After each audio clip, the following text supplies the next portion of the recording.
I cannot believe it, guys. I am finally doing it. Part 2 of every F1 driver's weakness. I have finally found time to work on this video, and obviously if you haven't checked out part 1, look into the comment section as it covers Sid from Ice Age, the surprised Pikachu Perez, the soon-to-be professional tennis player, the Viking, the Incredible Hulk, the guy who says nah I'd win but loses horribly, the guy from Cars 2, George Washington, the French guy some people don't like, and the mentally ill but superbly loyal Ferrari driver.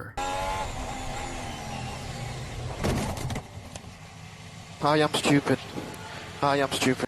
If they are ready to be into depressing music, then I'm probably the one to go to. But anyways, let's get into some of your favorite F1 drivers and their biggest weaknesses today. Rear slid gently, and a small kiss of the barrier. Very, very fortunate there. Final podium place on the last lap. And they're still pushing the wind muscles off. George Russell into the wall. Before he got to the curb there, off the apex curb. And he hit the apex curb a little bit as well, which is... It's the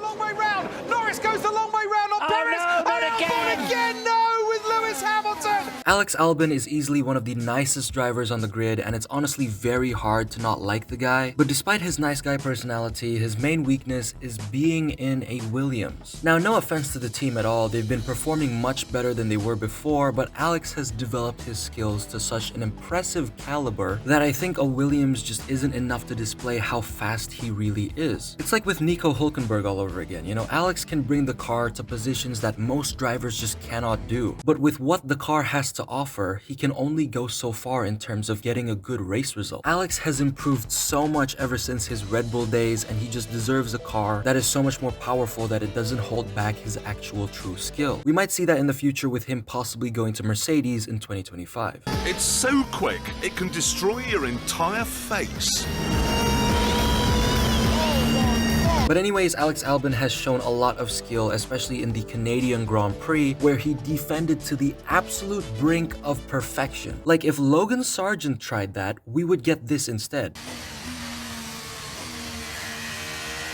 Okay, and that's a red flag. Red flag. However, Alex Albon isn't a perfect driver. He still lacks experience with competing in the top step, which is his other weakness. When competing against the best of the best, it can cause a lot of pressure, and it could bring in new obstacles and ones that Alex may not be so familiar with since he got comfortable with running in a Williams. Just imagine if Williams suddenly has the second fastest car on the grid, similar to how Aston Martin did at the start of 2023. And the reason why I'm saying second is because Red Bull would always build a literal rocket ship for each season. But I'm gonna be butt ass naked so the wind could just be hitting my balls and shit. Hey bro, watch your jet. Watch your jet, bro. Watch your jet! Like, have you not seen their 2024 car? Like, the rest of the grid is literally cooked. If Williams suddenly has the second fastest car on the grid, it's obvious that Alex Albon and Logan Sargeant would be extremely pressured, as it's finally their team's time to shine. And this can cause a lot of room for driver errors. Alex would also be the one feeling all the pressure since Logan can't drive even if he had an M16 caliber rifle screaming freedom right against his skull. I mean, I don't know. It's unfortunate.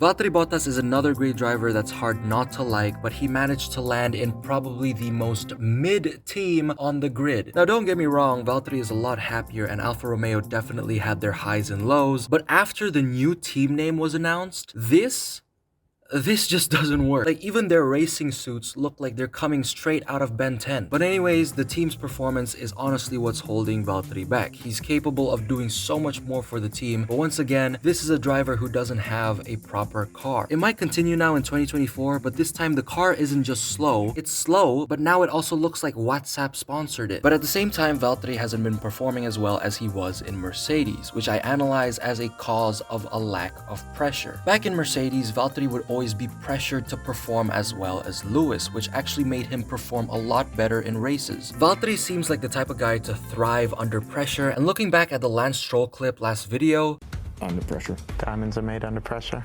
yeah, that doesn't apply to Lance Stroll. It applies to Valtteri. Another weakness is that his team doesn't listen to his strategy calls. Valtteri is literally so good at predicting the best strategy option, but his team just never listens. In the Monaco Grand Prix and the Dutch GP of 2023, Valtteri told his team to pit for inters, which would have been the nuttiest call to ever make. It's more and more right now. Can we box? It's not bad.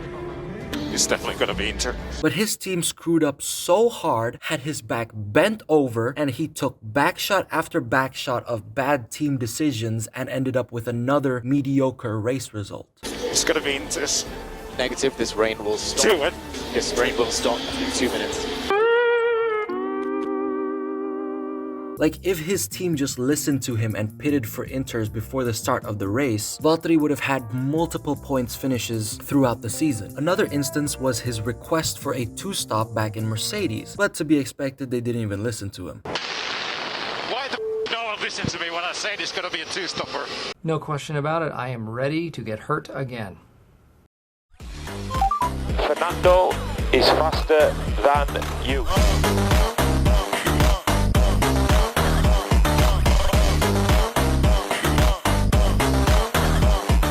As someone who identifies as Fernando's son, to come up with a weakness for El Padre is hard not to be biased towards. But there's no denying that Fernando's weakness is his career moves. This 102-year-old rookie would have been a driver with more than 2 world championships, but because of McLaren Honda, Ferrari, and Alpine, bro lost all opportunities to win. Fernando could have cooked up multiple world titles, but because of these teams, he's forced to deal with one disappointment after the other. Don't forget that Fernando is deeply attracted to bad engines as well, making every opportunity to win even more minuscule. And when it comes to engines, big emphasis on GP2. The engine was going much slower than before. Amazing. But a weakness Fernando genuinely has, which is in his control, is his patience. Fernando lacks some patience, such as Max when he's behind the wheel. I'm not exactly complaining about it because we get iconic radio messages like this. But it does hold Fernando back from focusing on just locking in on the race, and it also makes it more difficult for him to build strong relations with his team. Because the moment something goes wrong in his race, he is super vocal about it. Race with Alpine, I will miss being with them, but yeah, hopefully we can have a competition. He said he was happy to go. I'm happy to go. Now, this weakness has some pros and cons, like critique for the team to improve, but sometimes it can really lower morale and overall affect the team's performance throughout the season. But it seems that Fernando's impatience has been dialed back with his run at Aston Martin. Even if the team had the most atrocious downfall that I've ever seen halfway through 2023, Fernando still kept his cool instead of completely going ham at them.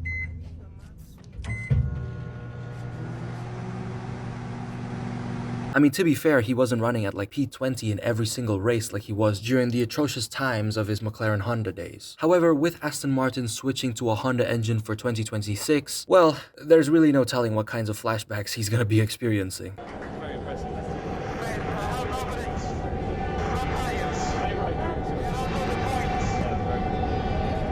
Can I get you to tell me who you are and what you do for a job?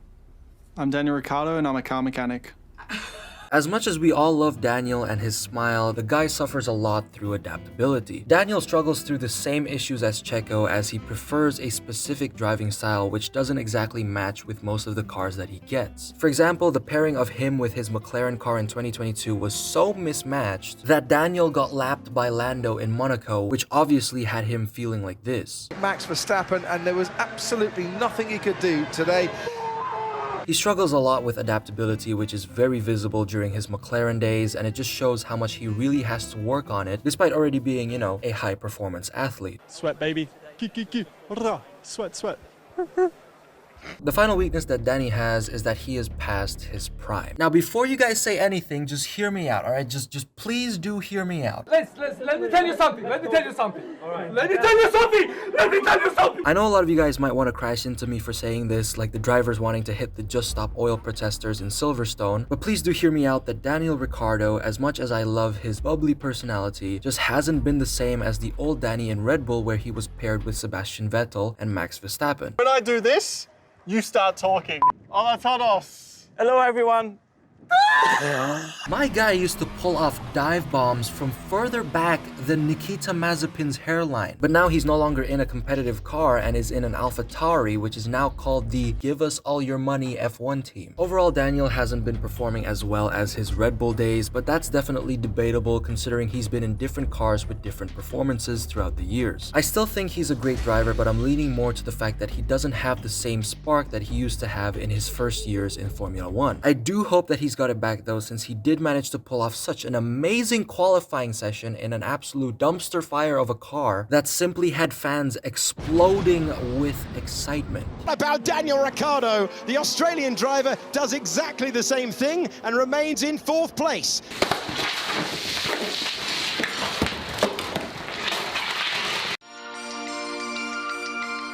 Oscar Piastri is one of the best rookies to ever be in Formula 1. He's not just talented, but he also made a huge fool out of Alpine, making them more of a mess than they already are. But despite that, he's also one of the nicest and most relaxed drivers on the grid, so obviously it's going to be very difficult to try to come up with a weakness for the guy. Except for one being his lack of experience. Obviously, Oscar already performed well in 2023, and he could have performed even better if McLaren didn't decide to make a car less aerodynamic than a paper airplane my baby cousin would make. No man, I gotta give one man.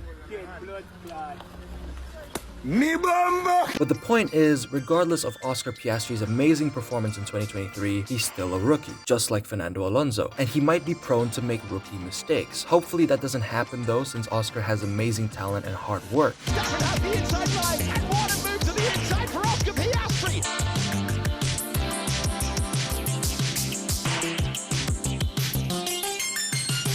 Who's just in his 12th Grand Prix weekend. Piastri telephone to the field.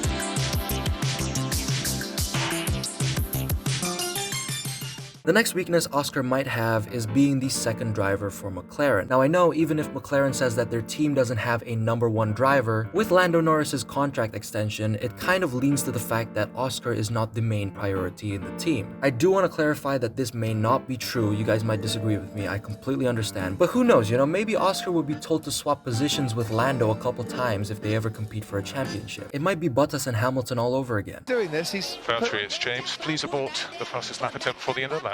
James, it's Valtteri. Now, since these two weaknesses are merely predictions for the future, a main visible weakness that Oscar Piastri has right now is that he is too harsh on himself. There have been multiple times in post-race interviews where Oscar would just beat himself up too much for making such a simple mistake, and this can cause confidence drop and can really affect his morale and performance in a race weekend. I understand that he's probably being very critical of himself, but damn, Oscar, like, give yourself more credit. It's your first season in F1, you ditched the French team, Fernando would be really proud. You went to McLaren, and if you make a couple of mistakes, it's literally fine. Like, even Formula 1's greatest driver of all time, Nicholas Latifi, crashes under the safety car. Will we get any more racing laps or not? What jeopardy at the end of this Grand Prix. So Oscar Piastri, you're fine. Push flat out. Shut up! Alright, so now we have the future restaurant owner, Yuki Tsunoda. Yuki's main weak point is his temperament, very similar to Max Verstappen, but it stands out way more for him. He is very explosive on the radio, and if we're comparing F1 drivers and their anger issues to explosives, then Yuki and Max would probably be the two atomic bombs that got sent flying to Japan 75 years ago. Their anger issues are unparalleled, and it just costs them to make mistakes, especially for Yuki, where his rage just straight up consumes him in the middle of a race, and it creates moments like this. Braking, you can do it. It's Don't try to crush me a lot. Do your best, I know it's difficult.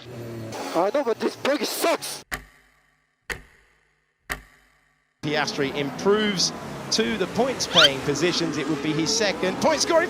Another weakness Yuki has is his impatience, which I don't blame him for since he drove for AlphaTauri, which was the biggest box in 2023, apart from Haas, of course. But still, similar to his temperament, Yuki being impatient in races causes him to make mistakes that cost him positions that are very crucial. Yuki can really be fast, he has talent and skill, but his impatience makes him lose his cool and pull off moves that are not fully fleshed out. And trust me when I say this, because I literally have the same issue when I play any racing game.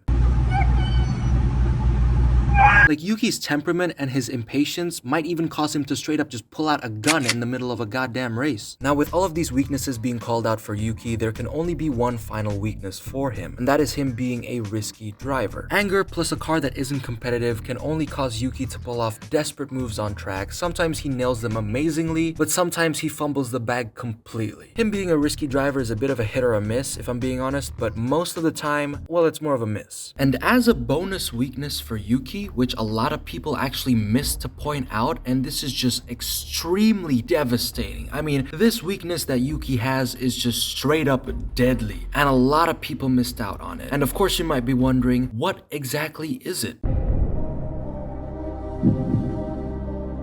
Well, it's his stomach problems. Oh no! No, you didn't. He just fully turned into me. George Russell is a driver that can be really talented on track, but the thing is, he can be just as dangerous. I swear there isn't a single season where this guy is just running things smoothly. There always has to be an incident that happens throughout his seasons in Formula 1, whether it ranges from sending a very positive message to Valtteri Bottas after turning right into him. What the f was he doing? Honestly, for what? Or fist bumping every driver he sees, but instead of his hands, he uses his tires. Little touch, and George there trying to find the dry line, driving into me. Point is, George is dangerous and cannot stay out of trouble. Like, this guy is attracted to incidents on track, whether it's caused by him or someone else or the car. The next weakness George Russell has is a lack of pressure. During the Qatar Grand Prix, when someone finally decided to turn into him, George was so pressured to regain all of the positions he lost, and this led to him performing really well during the race. From being kissed at the start of the first lap, he then recovered to P4 by the end of the race. But essentially, George is very similar to Valtteri. When under pressure, he performs really well, and again, as we look into the Lance Stroll clip, under pressure. Diamonds are made under pressure. Nope, that's still not the troll. That's George and Valtteri. And finally, George Russell's last weakness, which is just a pure game changer, is rear tires. Why? Well, it's because this man is incapable of overtaking people without ramming right into their asses. A little bit to the outside to cover off Carlos Sainz, trying to go wide. We're about to have a look. Might see it a bit better from this angle.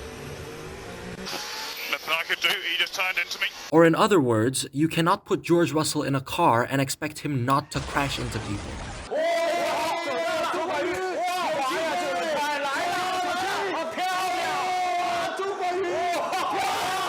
Zhou Guanyu, alright, love him or hate him, well, I mean, the first option really, because I don't really know how you could ever really hate the guy, but a strong weakness for him is his experience. Literally in any team interview or activity that Alfa Romeo does, or should I say the Stake F1 team, Zhou Guanyu and Valtteri Bottas always seem to have a student and mentor bond, and it's for good reason. Valtteri is pretty much Master Oogway and Zhou Guanyu is Po. But anyways, this dynamic just really shows that Zhou's got a long way to go and he really needs to further develop his game and skill to accomplish a lot of things in Formula 1. And one way is through adding on his experience. With time, we could easily see him being a better driver, and as long as Stake develops a good car for him to use, then he'll be able to achieve a lot of things. But the problem is, Stake finally developing a good car is like waiting for the next super blue moon. It ain't happening anytime soon.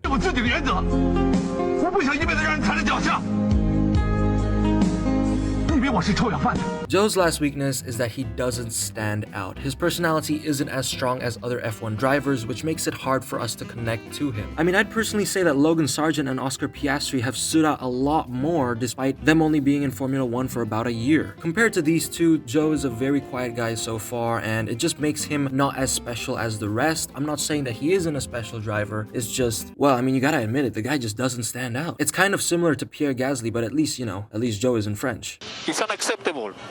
Tell them it is unacceptable. They need to wait until the race is finished and discuss with me. And finally, we have the smooth operator Carlos Sainz. His first weakness is obviously going to be the same as Charles, and it's mainly Ferrari. The team that is just physically and mentally unable to support any of their drivers after 2007. Ferrari is a show whether it comes from pit stops where you can finish a full course meal while watching it. Pit stop when they weren't ready. Look, they're not even there. There's not a single intermediate tyre in sight. They came in, whether that was the driver who called it or the team who called it, but the crew weren't ready with the tyres, we don't know. Strategies made by some dude with only 2 brain cells. Stay out. to engineers that are so unresponsive and don't know what's going on half of the time. Hey guys, do I push this lap and then pit? What do I do now? Come on guys, is it time to be a smooth operator? We are checking, slow button on, slow button on. What? Anyways, Ferrari is what's holding Carlos back. He can keep up with Charles's pace in the team and isn't a problem when it comes to skill or talent. He is perfectly fine as a driver, even if he likes to do a little, you know, gravel rallying like his dad sometimes. But finally, the last weakness for Carlos Sainz is something that has just come up very recently, and it's the fact that he's going to be jobless. This man is going to be replaced by Lewis Hamilton in 2025 and probably looks like this after he heard the news. Carlos was the smoothest operator in 2023, but Ferrari still sacked him. I don't know if the team notices this, but Ferrari, even if you have Lewis Hamilton driving for you in 2025, doesn't mean that you'd win the championship. Like, the problem isn't in your driver lineup, it's literally everything else but that. Like, you know, the team is fucked in the ass when they literally used a 4-second pit stop in their promo video.